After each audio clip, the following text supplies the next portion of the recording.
आपण पाहूयात सोपे प्रयोग। यासाठी साहित्य आहे, कंपास पेटीमधील साहित्य आहे प्लास्टिक, स्केल, खोडरबर, त्याचप्रमाणे पेन्सिलचा तुकडा, टोक यंत्र, रबर बँड आणि कर्कटक। त्याचप्रमाणे घरातील साहित्य आपलं आणलेलं आहे आपण, स्टीलचा चमचा, प्लास्टिकचा चमचा, शेंगाची टरफले, खिळा, स्क्रू, नाणे।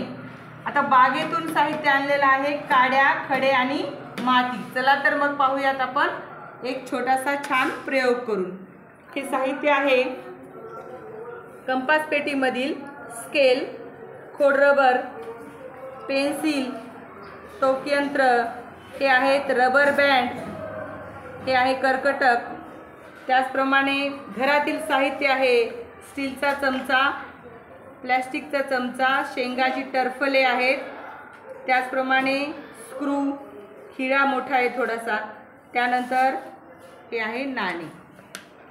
आणि हे बागेतील साहित्य आणलेलं आहे आपण, साहित्य आहे पाने, काड्या आणि माती, खडे, हे आपण बागेतील साहित्य। आता हे प्लास्टिकचं एक भांडं घेतलेलं आहे मोठं, यामध्ये आपण पाणी टाकलेलं आहे आणि या पाण्यामध्ये आपण या सर्व वस्तू टाकणार आहे।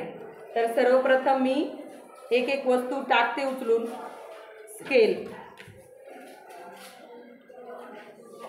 पेन्सिल, खोडरबर, टोक यंत्र,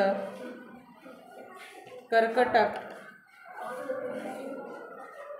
रबर बँड, स्टीलचा चमचा, प्लास्टिकचा चमचा, ही आहेत शेंगांची टरफले, हा आहे खिळा, हा आहे छोटा स्क्रू, हे आहे नाणे। आता बागेतील काही वस्तू टाकूयात आपण। ही आहेत झाडाची पाने, या आहेत काड्या,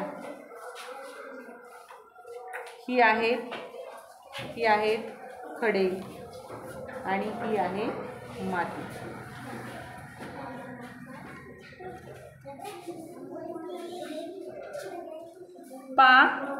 या सर्व वस्तू आपण पाण्यात टाकून घेतलेल्या आहेत। आता यावरून आपल्याला काय शिकायला मिळतं, या प्रयोगाचं आपण या ठिकाणी निरीक्षण करूया। तर बघूयात आपण पाण्याच्या खाली कोणत्या वस्तू गेलेल्या आहेत आणि पाण्यावर कोणत्या वस्तू तरंगत आहेत। तर सर्वप्रथम वरती बघूया, पाण्यावर कोणत्या वस्तू तरंगत आहेत। तर हा आहे प्लास्टिकचा चमचा, तो पाण्यावर तरंगत आहे। त्यानंतर ही आहेत झाडाची पाने, ती पण वर तरंगत आहेत। पेन्सिल वर तरंगत आहे। त्यानंतर शेंगाची टरफले, काड्या आणि रबर बँड ही पाण्याच्या वरती तरंगत आहेत।